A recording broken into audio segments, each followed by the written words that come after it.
International business లో ఏదైనా సరే ఉన్న పలంగా దాని యొక్క విలువ అత్యధికంగా పెరిగిపోతే, అనేక రెట్లు పెరిగిపోతే దాన్ని బబుల్ అంటారు. బబుల్ అంటే బుడగ. ఇప్పుడు ఏఐ అనేది ఆ పరిస్థితుల్లో ఉంది. ఏఐ కంపెనీలు అనేక విధాలుగా భారీగా లాభాలు సంపాదిస్తున్నాయి.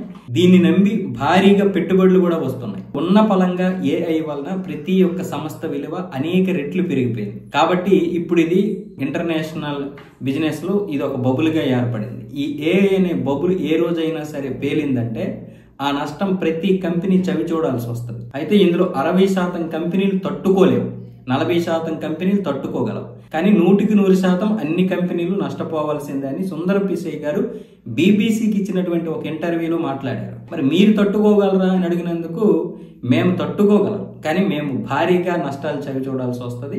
అయితే మా జెమినీ ఏఐ మాత్రం ఇప్పుడు చాట్ జీపీటీకి మాత్రం గట్టి పోటీ ఇస్తుంది. ఆ పోటీలో ఎక్కడా కూడా తడబడడం లేదు. ఇంతకు ముందు తడబడింది కానీ జెమినీ, ఇప్పుడు అలాంటిది ఏం లేదు. ఇప్పుడు ఓపెన్ ఏఐకి చెందినటువంటి ఈ చాట్ జీపీటీకి గట్టి పోటీ ఇస్తుంది. అంటే అది మా జెమినీ మాత్రమే అని సుందర్ పిచై అంటున్నాడు. అయితే అందరం కూడా ఈ బుడగలోనే ఉన్నాము. ఈ బుడగ ఏ రోజు పేలితే ఆ రోజు అందరము నష్టాలు చవి చూడాల్సి వస్తుంది. ఎందుకంటే ఇప్పుడు విపరీతమైనటువంటి డిమాండ్ దీనికే ఉంది.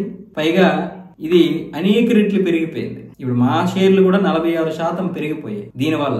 కాబట్టి ఇప్పుడు దీన్ని మేము బబుల్ గా గుర్తించాల్సి వస్తుంది. ఆ బబుల్ ఏ రోజు పేలుతుందో చెప్పలేము. అలాగని పేలుతుంది కదని ఇప్పుడు దీన్ని ఇక్కడ ఆపలేము అని కూడా సుందర్ పిచై గారు చెప్తే ఇప్పుడు ఇది మొత్తం ప్రపంచవ్యాప్తంగా కూడా సంచలనంగా మారింది. చాలా కంపెనీలు భయపడిపోతున్నాయి ఏఐ వల్ల. ఈ బుడగ ఎందుకు పేలుతుంది అంటున్నారంటే ఆయనకి తెలుసు.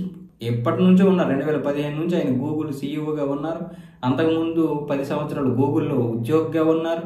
ఇంతకుముందు .com బగులైన ఒకటి వచ్చేది, అది ఒక్కసారిగా పేలింది. దానివల్ల అన్ని కంపెనీలు ఎఫెక్ట్ పడ్డాయి, అన్ని కంపెనీలు నష్టాలు చూసాయి. కానీ ఈసారి ఏఐ ద్వారా మాత్రం ఎక్కువ నష్టాలు చూడాల్సి వస్తుంది అంటున్నారు ఆయన.